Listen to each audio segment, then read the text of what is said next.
Vamos lá, 1, 2, 3? Eu só quero é ser feliz. Alô, você! É muita moral, cara. As pessoas olham de tudo que você pode imaginar, mas não vê o começo. E poder me orgulhar e ter a consciência que o pobre tem seu lugar.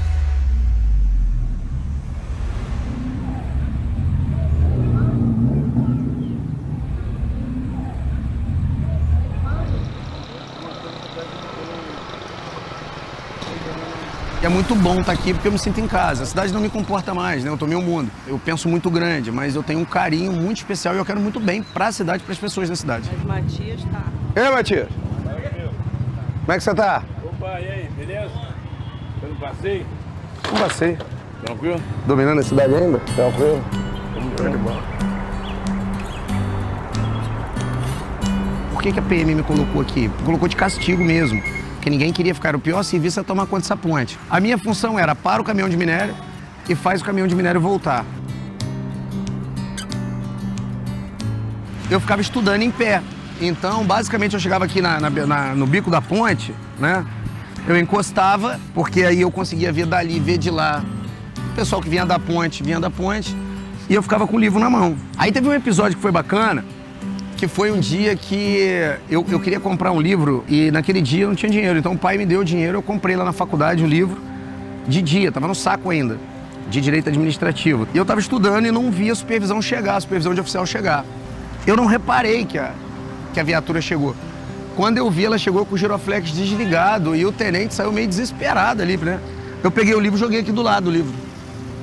E aí o tenente falou pra mim assim, não, você tava desatento na ponte, vou te recolher o batalhão. Eu falei com ele, tenente, tô desatento não, e eu não tava fazendo nada de errado.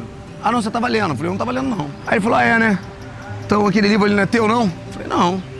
Ele falou, então, aquilo ali é coisa achada, então não tem crime de coisa achada até 15 dias. Até brincou comigo, crime a prazo, você tá estudando, você sabe o que é. Ele pegou o livro, levantou e foi embora. Eu falei, cara, deixa essa porra de lado, as coisas vão solucionar, uma hora vai dar certo. Então o que eu vou fazer? Esses momentos ruins aqui na minha vida não vão servir como mola impulsionadora para me jogar para trás, para me travar. Vão me impulsionar para frente. E é o que aconteceu. Eu fiquei 2 anos aqui, aí eu consegui sair da ponte de fé e fato quando as pessoas descobriram que eu conseguia dar aula, que eu virei instrutor do batalhão, né?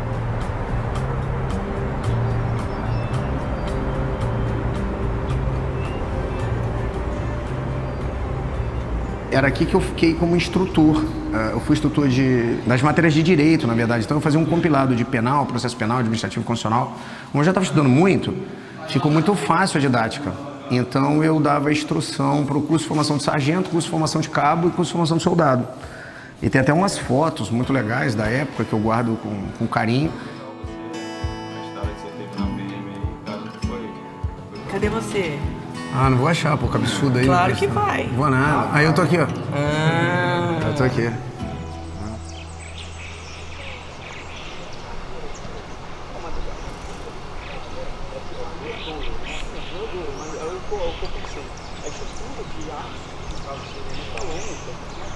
Ô Aurélio, deixa eu te fazer uma pergunta. Aqui ainda continua a sala de rádio? Legal, cara. Ó, aqui é uma... Olá, cara, tudo bom? Deixa eu falar com você aqui. Tudo bom, Vieira? Certinho? Ó, o mais bacana, o Aurélio, que quando eu trabalhava aqui era um pouco diferente, né? Os rádios ficavam aqui, acho que tinha uma mesa maior. E, cara, como é que eu dei trabalho aqui? Porque é o seguinte, eu gostava de trabalhar na sala de rádio aqui, sabe o que eu fazia aqui? Aqui ficava entrulhado de livro, ó. Então, quando eu não estava estudando, que tinha um espaço para mim, eu estava estudando aqui. Então, eu fiquei bastante tempo, eu acho que eu fiquei 1 ano e pouco aqui. Cara, eu encontrei um show, cara, que trabalhou comigo aqui. E ele é sargento hoje, muito legal.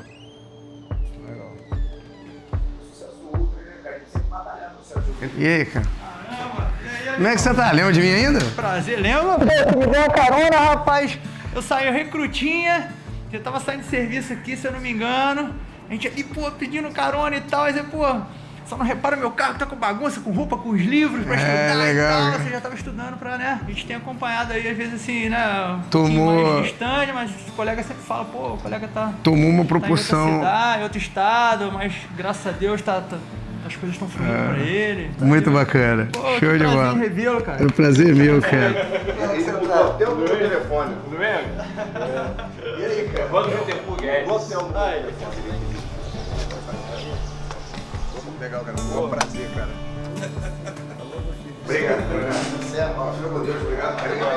Legal. Ô, deixa eu te mostrar isso aqui. Tem que lembrar dessa história aqui. Eu lembro pra ver se você quebrou um dente comendo arroz aí, não foi? Foi, cara. Viu, pô? Lembrei. Somos amigos há mais de 30 anos, policiais militares de 98. A gente está hoje, cara, dentro do Batalhão de Polícia Militar do Estado do Rio de Janeiro, depois desse tempo todo. Você entrando aqui, você vai lembrando, refresca a memória, né? Revendo os amigos, muitos amigos estão aqui hoje, né? Muitos. O batalhão não mudou muito, tanto assim, mudou pouco. E é uma sensação muito gostosa, né? Parece que, não parece que passaram 21 anos, né? Desde aquela época até hoje, a lição mais importante que eu tiro daqui é eu não mudei a essência que eu sou. A única coisa que eu fiz é que eu majorei essa potência para poder ajudar as pessoas. Então eu agradeço muito ao 10º Batalhão, agradeço muito à Polícia Militar do Estado do Rio de Janeiro e as pessoas que estão aqui. E até o carinho, né, cara? Do momento que eu entrei lá, o que eu mais fiz foi abraçar as pessoas aqui. Porque as pessoas gostam da gente, sabem da história da gente. A gente fez muito pela polícia. E essa é o que a gente levou de bom daqui, o que a gente aprendeu e o que a gente deixou. A gente deixou não só bons serviços para a população, quanto as amizades, que é o de mais importante que a gente fez na polícia, acho que foi isso.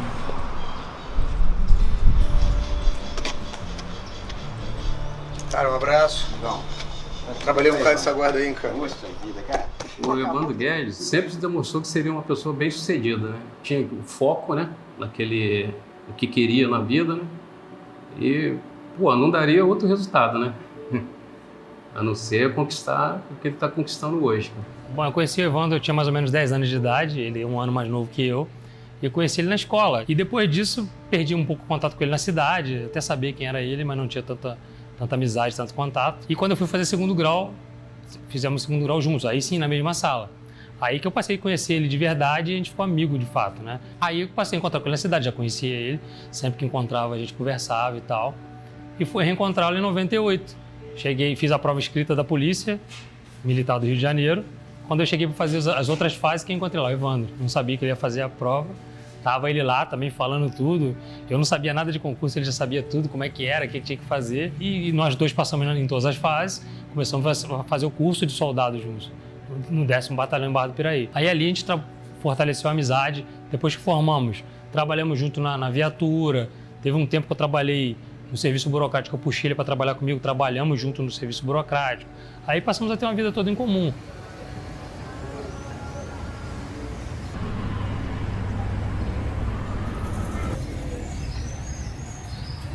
Eu comecei com táxis aqui, bem novinho, aos 18 anos. Assim que eu tirei a habilitação, eu já comecei a trabalhar. Nessa época, eu trabalhava na Metalúrgica Barra do Piraí, já tinha uns 2 anos, eu carregava caminhão. Então aqui, como meu pai tinha um ponto de táxi, meu pai já estava mais velho, o que eu fazia? Os momentos de folga que eu tinha, eu estava aqui. A história aqui começou aos 18 anos e persistiu até os 31 anos, quando eu saí efetivamente de Barra do Piraí e fui assumir o Departamento Penitenciário Nacional, depois de muitos anos da Polícia Militar do Estado do Rio de Janeiro. Eu ia para a faculdade de manhã, táxi à tarde, segurança, PM, saía da PM e ia direto para a faculdade.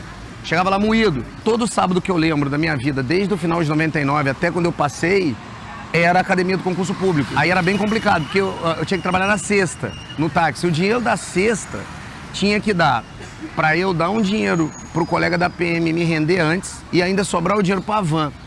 E muitas das vezes não sobrava dinheiro para comer lá no Rio, mas também era só comer alguma coisa antes de sair daqui e depois comer 10 horas na casa da mãe.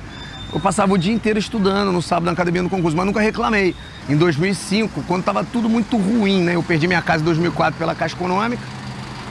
2005, eu tinha ficado reprovado no psico em 2004, 2005.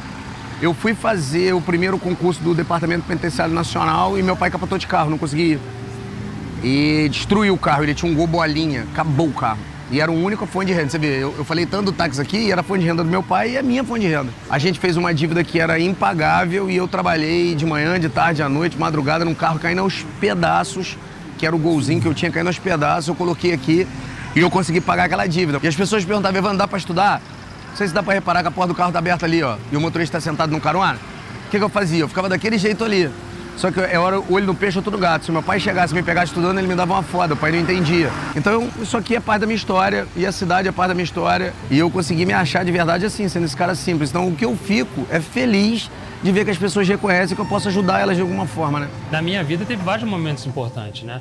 Um que eu cito que é uma coisa muito boba, mas pra mim foi muito importante, foi que na fase final de estudo dele, num ritmo muito acelerado, uma vez eu comprei um adesivo para adesivar a coluna do meio do meu carro. E ele encontrou comigo na rua, aquilo, o que você vai fazer? Eu falei, cara, eu vou adesivar a coluna do meu carro. Não vinha adesivada como é hoje, né? Não, deixa que eu faço para você, cara, tal. Eu já fiz, eu sei fazer. Aí ele começou a ver o dia que dava para ele ir na minha casa. Cara, não dava dia nenhum. Todos os dias dele eram preenchidos de manhã até de noite. Cara, sobrou um espacinho no domingo à tarde. Falei, cara, mas quando você vai lá em casa domingo à tarde fazer isso? Não, cara, eu vou. Falei, ok.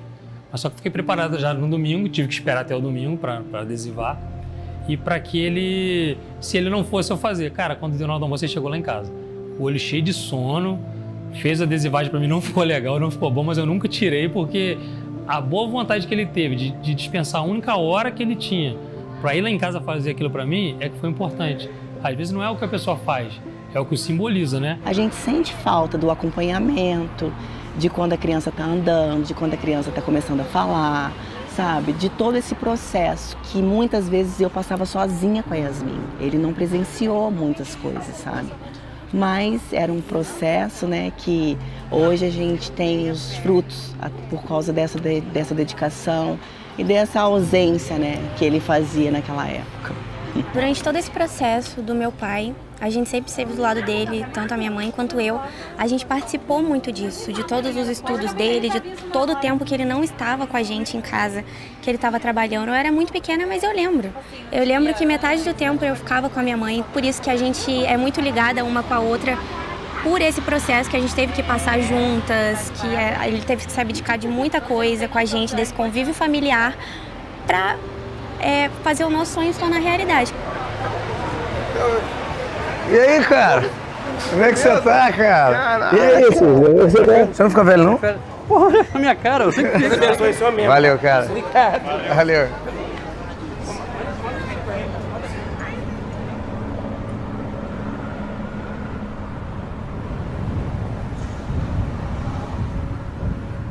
É aqueles momentos que eu paro pra poder te agradecer, cara. Porque foi uma época difícil pra caralho na minha vida e eu consegui fazer direito. Se você for ver, eu consegui fazer direito por sua causa. Porque eu só consegui a bolsa na FERP pra estudar porque a gente conseguiu a segurança aqui. E o Mário de Biasi, eu tenho muito a agradecer ao Mário, porque além de ele dar a oportunidade a você, que era chefe da segurança aqui, ele deu a oportunidade de você escolher as pessoas, você me escolheu, eu acabei ganhando uma bolsa com ele, as coisas acabaram acontecendo. Cara, a segurança era doída, né, cara? A gente pegava 8 horas da manhã, isso aqui tinha inaugurado, era novo, era ponte da cidade, ia até 4 horas da manhã às vezes, lembra? A gente pegava 8 horas da manhã num dia, saía 4 horas da manhã do outro, era bem doído. Mas era muito legal porque a gente tinha muita amizade aqui também, né? O tempo passava rápido, é impossível passar rápido. Mas não era tão doído porque a gente tinha as amizades, né? Cara, eu acho que dava 36 horas sem dormir que a gente ficava, né? Que a gente trabalhava na viatura num dia, a gente pegava na viatura 8 horas da noite. Ficava até 8 horas da manhã, vinha direto pra cá, até 4 horas da manhã do outro dia. Dá 36 horas, se eu não me engano, sem dormir. Isso direto, fora que você trabalhava em casa, alguma coisa. Chegava em casa, dificilmente você conseguia dormir, você sempre tem alguma coisa pra fazer. Mas direto, sem dormir, eram 36 horas direto que a gente ficava. Legal. Se não me engano, dá isso. Ó, e o que acabou dando isso? E eu não aconselho ninguém fazer isso, né? Isso aí não é ato de heroísmo, não é nada. O que deu é eu saindo aqui na BR-393, é 393, né? Sim. É, 393. A ponte ali, eu tinha um cadete, não sei se você lembra, deu uma porrada de frente com o ônibus, meu cadete capotou, caiu em cima da rede elétrica. Sim, e foi um tombo de alguns metros. Você lembra dessa história? O que o policial falou com você? Ficou sentado, achou que você tinha morrido, né? Morrido não, né? Achou que você tinha acabado, não tinha sobrado nada.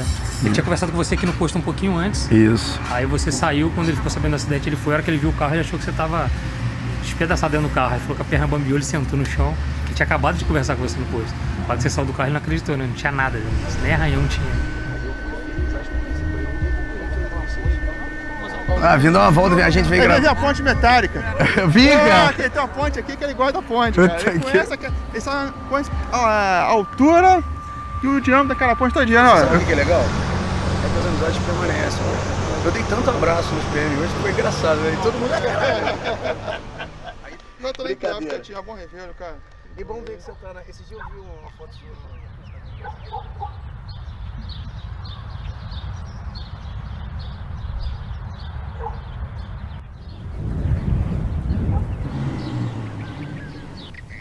As pessoas têm mania de olhar só o que acontece anos depois, né? Quando a coisa dá certo. As pessoas olham as milhares de pessoas na fábrica de valores, ou olha só rede social, ou às vezes olha lá aquelas postagens que eu costumo dizer que a gente cria algumas coisas mais para motivar as pessoas, né? Que é olhar lá eu tirando foto do relógio com o logo da BMW, mas não vê o começo, que é onde as pessoas deveriam se espelhar de verdade, é no começo.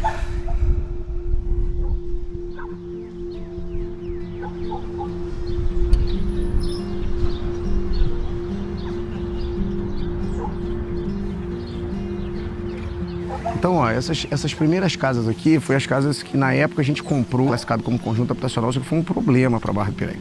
Primeiro que isso aqui foi construído num lugar irregular. Hoje está asfaltado, mas não tinha asfalto. Mas a galera batalhou bastante, a galera brigou bastante. Eu volto aqui 14 anos depois e eu vejo que muita gente batalhou, as casas estão bem melhores, né? Quando eu vim para cá, eu não tinha condição de comprar nada. E eu era policial militar do Estado do Rio de Janeiro, ainda assim eu comprei uma casa aqui. Na época a gente teve muita dificuldade, o condomínio ficou muito enrolado, deu muito problema. E com muito esforço a gente conseguiu colocar a casa, porra, cara, de uma forma que a gente conseguia viver legal, né? Eu com a minha família, mesmo tendo muita coisa para fazer. E aí em 2004 a gente teve um problema judicial aqui nas casas e a gente tinha entrado com ação e eu deixei de pagar por um tempo. E acabou que em 2004 a Caixa Econômica entrou com ação contra mim e a gente acabou perdendo a casa. Depois teve um desenrolar jurídico lá, mas a gente acabou perdendo a casa em 2004, né? Eu sei que é uma realização para muita gente ter uma casa bacana, mas ainda assim eu sempre achei que eu ter a minha casinha, meu carrinho, minha vidinha, meu empreguinho nunca foi para mim. Então eu sempre pensei grande. Aquela velha frase do Jorge Paulo Leme, pensar pequeno e pensar grande dá o mesmo trabalho, eu fui saber anos depois, mas eu já empregava na minha essência anos antes. E eu nunca me conformei em estar aqui, apesar que eu tive momentos bons, eu não posso reclamar. Porque às vezes você mora num lugar que você não gosta, às vezes você está num lugar que você acha que não é seu, e você pode sim levantar a cabeça e seguir em frente. Agora tem que sofrer, galera. Sonhos grandes demoram, dão dor, suam, mas você chega lá. Eu cheguei lá, eu tenho certeza que qualquer um chega lá, basta acreditar. Ele sempre deixou tudo alinhado, sempre falou pra mim que ele deveria trabalhar, que ele ia ter que se abdicar por isso. Mas eu sempre tive essa visão do meu pai de um homem trabalhador, que corre atrás das coisas, ele dá tudo pra gente, só que ele tem que correr atrás, porque nada cai do céu. E eu sempre fui uma menina que sempre fui circundada de amor, carinho, ele sempre nunca me faltou nada na minha vida, nem quando a gente estava nas piores fases. O que sempre teve de mais importante foi o carinho e o amor, e é o que acontece até hoje. É um diferencial dele, ele é incomodado, sabe? Ele não se conforma com as coisas. A gente não pode falar não perto dele. O não para ele não existe, sabe? Porque ele era uma pessoa que poderia estar lá na mesma situação que muitos que estavam do lado dele estão lá do mesmo jeito, fazendo a mesma coisa, às vezes com as mesmas coisas, morando no mesmo lugar. E ele nunca se conformou com a realidade que ele tinha. Ele mudou a história dele através do trabalho dele, através de não se conformar com aquela situação que ele vivia.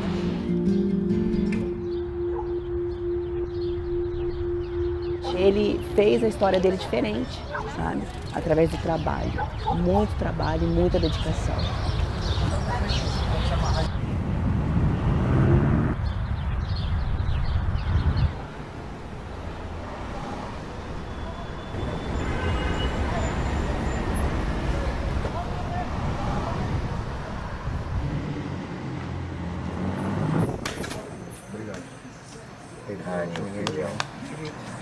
Gostou do pessoal? Muito. Viu a meninada minha? Fácil não, né? É, tudo meu menino aqui, ó. Vamos lá em cima na laje? Pera aí, pai. Segura aí, eu já volto. Deixa eu ir lá em cima, mãe. Sente a luz ali, acende a luz lá em cima. Você aguenta subir aqui? Vamos lá em cima. Aqui, ó, era o quartinho que eu estudava. Agora eu costuro. A mãe costura aí, a mãe faz as coisas. Não, agora eu não costuro mais, né? Mas por hobby você faz, né? Não, eu arrumo uma roupa, outro. A minha mãe é costureira desde Desde que eu me casei, 50 anos atrás. 50 anos. E aí, aqui era o quarto que eu adotei pra estudar. Aí o que eu fazia? Simplesmente é impossível ficar aqui no verão. Muito calor. Muito calor, não dá. O que eu fiz, cara? Eu comprei aquelas placas de isopor, e eu fiz o forro de isopor. Então segurava um pouco a absorção de calor, o isopor, né? Mas, cara, eu botei com fita. E aí eu vim estudar. Aí como eu descia pra academia do concurso, isso 2000, 2001, eu comecei a ficar malandro, eu sabia estudar, eu vinha pra cá, o pessoal não tinha dinheiro pra descer pro Rio. Então eu dava aula aqui. Chamava a galera, lembram? Entrou todo mundo pra Polícia Civil de 2001. Aqui dentro você dava aula? Aqui dentro juntou uns 5. Os 5 passaram. Foram pra Polícia Civil. E eu passei também. Eu só não assumi porque a PM... Eu tinha que largar a PM pra fazer o curso no Rio da Polícia Civil. E não era remunerado, então não tinha dinheiro. Aí entrou os garotos, eu falei, não é a Polícia Civil que eu quero, eu deixei. Mas eu estudava aqui.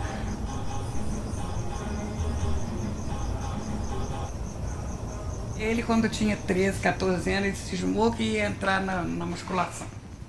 Aí, naquela época, eu não podia, porque disse que ele parava de crescer. Eu falei, isso você não vai se meter nisso não, Evandro. Espera seu tempo, certo? Sabe o que ele fez? Pegou essas latas de tinta, fez concreto. Eu e o Eliel. Eu falei, menino, isso vai cair na sua cara, vai quebrar seus dentes. E ele começou a fazer aqui em cima da laje. Mas o Evandro, ele é assim, elétrico desde pequeno. Lembra que eu vendia pipa? Você vendia pipa, ele ia pra Volta Redonda vender sanduíche natural. Foi você que me ajudou a comprar o... você me ajudou a comprar aquele isopor, aquela coisa de garrafa térmica. O segundo empreendimento. O primeiro foi vender pipa, o segundo foi vender sanduíche natural. Vendia pra cacete. Ele ia pra Volta Redonda, menino, com 13, 14 anos. Falei, Evandro, a polícia vai te prender lá. Nada, eu fui assaltado, você lembra? Puta que pariu, me bateram pra caralho. Levaram o negócio que a minha mãe tinha me dado. Porra, levaram, foi foda. E cara, eu tô pra te falar que o start pra ser policial aconteceu nessa época, que eu fui assaltado lá. E eu fiquei, e assim, o que a gente fazia? Eu fazia eu tinha o Beto Maluco aqui, e ele que me ensinou a fazer o sanduíche natural. Só que a cidade não comporta tanto. Ele falou, Evandro, eu te ensino a fazer o sanduíche, mas você não pode vender aqui. Você vende em Volta Redonda e o que você me vender, você me dá 5%, porque eu tô te ajudando a fazer. Então ele me ajudava a fazer tudo, me ensinou. Era assim, a gente comprava o pão, a maionese, o frango, você me ajudava a fazer. A gente fazia, 100 sanduíches naturais. Eu pegava o ônibus, aí tinha que ter o dinheiro das coisas que eu comprava, tinha o dinheiro do ônibus. Aí chegava lá, era fácil, porque o primeiro prédio que eu descia, vendia tudo, o sanduíche. Se eu levasse 2 negócios, vendia tudo. Voltava, era só fazer a computação do dinheiro. Dava o dinheiro, a passagem de volta, o dinheiro que eu gastava e, sobrava, 300%, cara, do negócio. E dava dinheiro. Eu só parei de fazer porque eu fui assaltado em Volta Redonda. Lembra, eu bem novinho, isso eu tinha uns 12 anos, mãe. O pai me colocou pra vender cartão de Natal na frente do táxi, numa loja de cartão de Natal. Foi a primeira vez que eu trabalhei. Eu gostava de ficar perto do pai ali, né? O pai ficava trabalhando no táxi e eu ficava vendendo cartão de Natal. Mas, uma coisa ninguém pode reclamar. Não, uma coisa ninguém pode reclamar.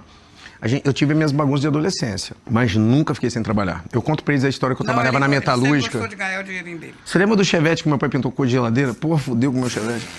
Cara, eu fui trabalhar, meu pai quis pintar meu carro. Então ele pintou a geladeira, uma geladeira marrom que a gente tinha. O resto de tinta que sobrou, ele pintou o quê? Com a pistola? O carro, quando eu cheguei, o carro era a cor da tinta da geladeira, mas tudo mal pintado. Nesse ponto, você puxou seu pai. Porra, cagou na porra do meu carro. O carro tinha a cor da porra da geladeira da minha casa. Não, mas fica aqui. Por que você tá rindo? Aí, isso é tudo criança, de 16 anos.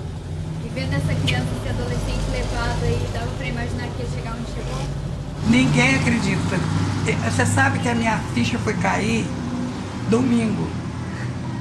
Porque a hora que eu acompanho ele, eu sou fã dele. Número 1, porque tudo dele eu curto. E dos rapazes que vieram do Rio aqui atrás dele. Falei, meu filho, como que você achou o endereço meu aqui? Ele falou, eu fui na praça, o Evandro fala que o pai dele era taxista. Foi fácil achar o endereço aqui. Falou, nossa, o seu filho é uma benção de Deus. A minha vida mudou muito depois que eu tô acompanhando o Evandro. Eu tenho que que ir embora, mas eu tenho que ver ele, eu tenho que dar um abraço. Aí ele foi, encontrou, deu autógrafo. Eu falei, Evandro, você virou artista? Virou. E como é que a senhora se sente? Nossa, muito orgulhosa, mas muito mesmo. Do filho que eu tenho, é uma bênção de Deus. E agora que a Tati tá aí do seu lado, eu quero saber como é que foi depois que ela entrou na vida de vocês. Só confusão. Nossa, não é só confusão. O início foi. Ela não é minha nora, ela é minha filha também. Aqui nesse quadrado era a sala. Aí a nossa cozinha tem aqui era a cozinha. Aqui era o banheiro. Ainda é, né, o banheiro. E aqui era um quarto que entrava, aqui era a porta do quarto, que é o quarto aqui, ó, da tia Olga hoje. Né, tia Olga? Eu tô mostrando pra ele onde a gente morou. Depois que a gente casou. Aqui era o quarto do Evandro e aquele banheiro lá. Isso. E aí depois, na verdade, isso era quando o Evandro era solteiro. Depois, quando a gente casou, aí a tia Olga cedeu, porque o quarto dela tinha uma porta aqui, ela abriu a porta. Quando ele era solteiro, era só aquele quarto. Aí depois que a gente casou, esse quarto era maior. Aí tinha uma porta que entrava pra dentro do quarto. E como é que tá aqui hoje, Tati? No mesmo quarto, nessa realidade completamente diferente? Assim, eu sempre fui muito pé no chão e eu nunca esqueci de onde eu vim, sabe? Pra mim é uma evolução muito grande, é uma realização, né, de tudo que a gente construiu, mas é bom a gente voltar pra gente nunca esquecer de onde a gente veio, né? Legal, né? Muita história, né, cara?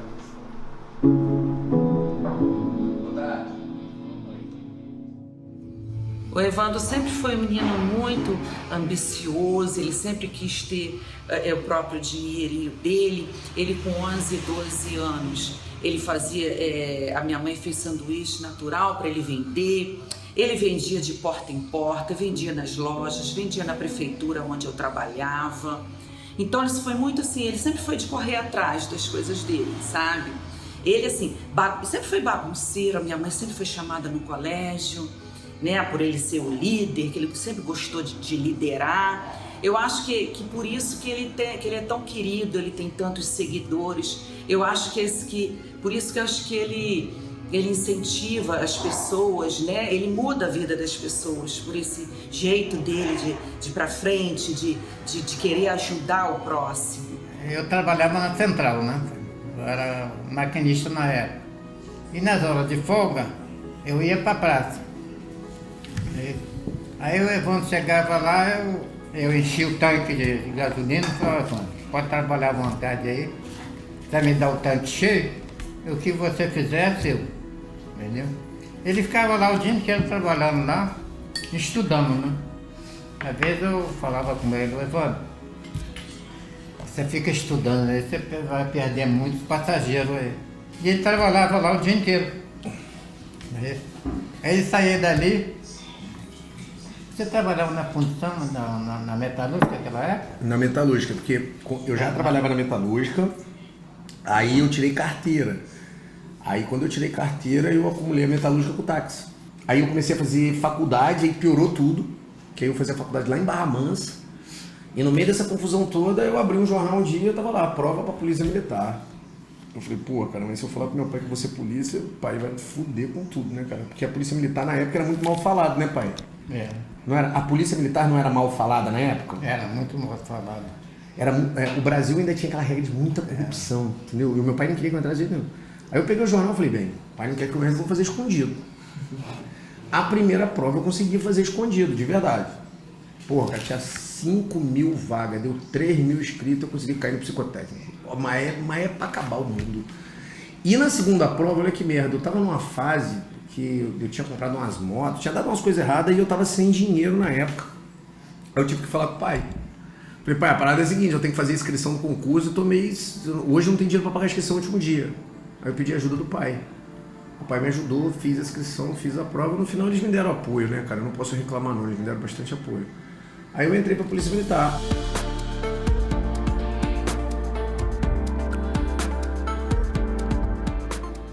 a gente sempre teve uma estrutura que eu aprendi com o pai desde cedo de a palavra é uma só, né, pai? Se promessa, a palavrou, faz. Perde dinheiro, mas não perde tua honra, não perde teu caráter, não perde tua moral, com uma coisa que o pai vai deixar o resto da vida comigo, teu nome. Meu pai sempre falava, você sempre brigou comigo, né, pai? Não fique endividado, não deve às pessoas. Ele era muito ligado aos pais, o pai dele sempre foi um ídolo pra ele, tá? Tipo assim, ele sempre foi fãzão. É aquele cara que o pai andava, você podia andar, que ele andava igual o pai, me imitava, sabe? O fruto não cai longe do pé. O pai dele é um cara muito íntegro, muito sério, muito respeitado na cidade, a família toda, né?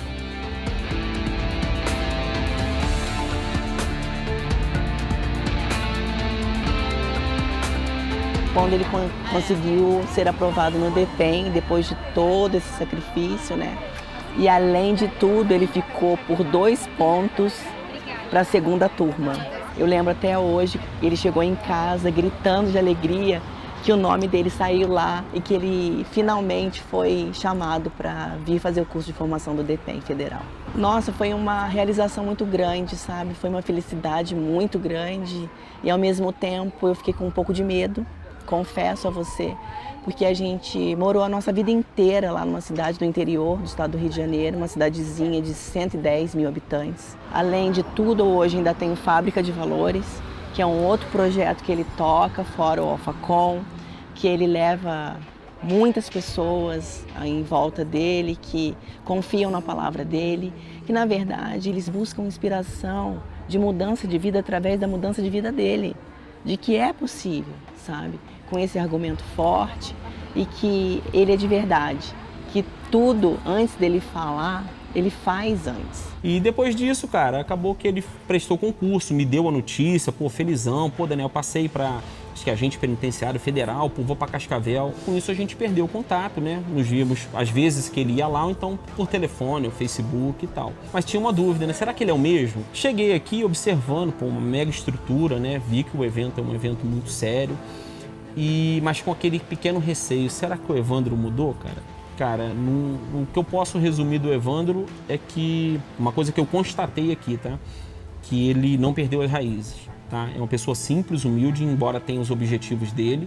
Deixou bem claro que ele não quer o dinheiro é necessário, mas ele deixou bem claro os valores morais, os valores que ele acredita. E o trabalho que ele está fazendo, cara, o que eu posso falar dele é que é um cara fantástico. E aumentou o meu respeito e minha admiração por ele.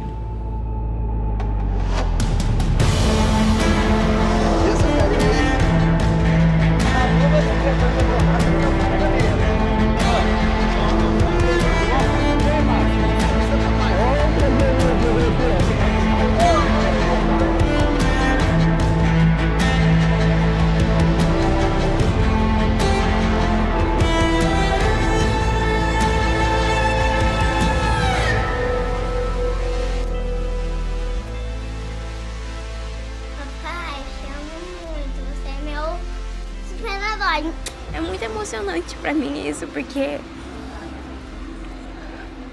Poxa, eu trabalho na empresa do meu pai. Eu tenho alguém ali do meu lado, eu tenho uma escada ali pra me ajudar, pra me impulsionar. Tenho uma pessoa que quer me ajudar, quer me ver grande. Ele quer ver eu conquistando sozinha, crescendo sozinha. E isso me orgulha demais. E cada dia mais só aumenta meu amor, orgulho e admiração. Eu fico muito feliz de ter o nome Guedes no meu sobrenome. A gente precisa acreditar na pessoa que está do nosso lado, sabe? Eu não me vejo sem o Evandro. E todo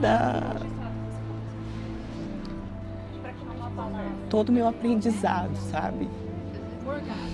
Foi do lado dele. Eu era muito jovem. O Evandro tem um pouco de pai também pra mim, sabe? Ele me ensina todos os dias a não ser fraca, a não deixar a vida bater em mim.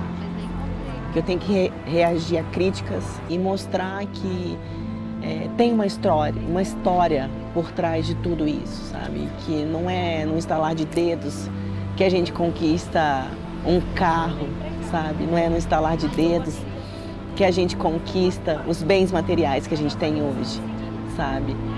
A gente é muito criticado e as críticas só nos fazem cada vez mais fortes Por quê? Porque a gente sabe de onde a gente veio.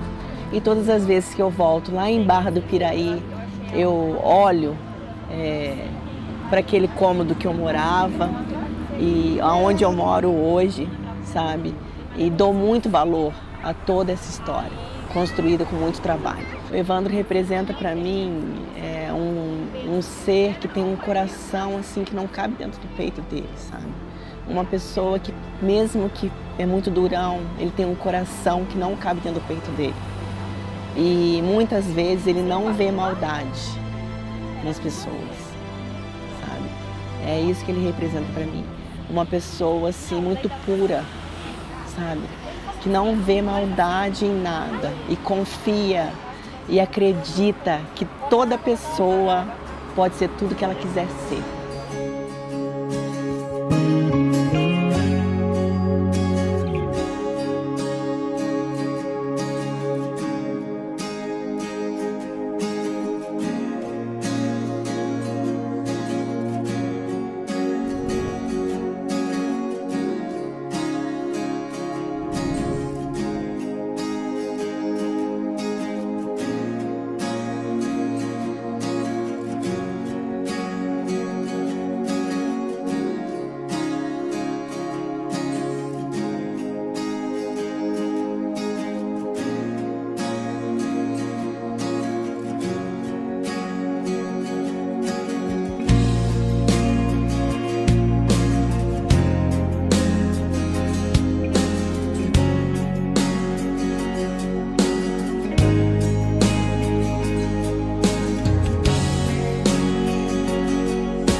Eu sei, sempre estás comigo, Senhor.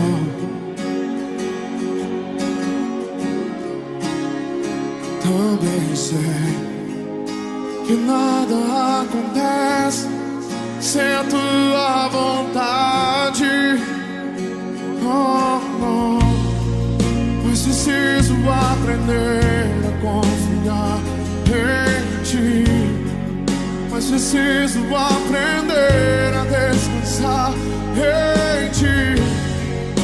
Tu és meu Senhor. Diga!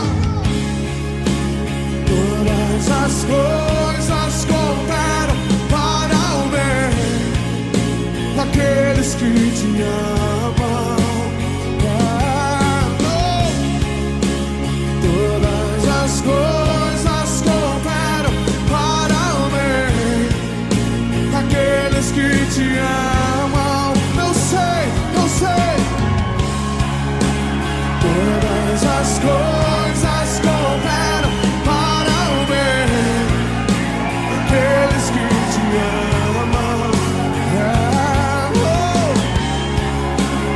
Todas as coisas cooperam para o bem daqueles que te amam.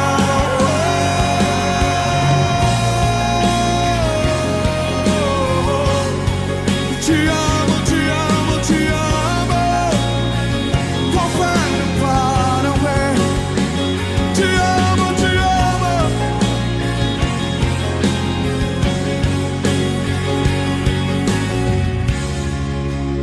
Todas as coisas cooperam para o bem daqueles que te amam.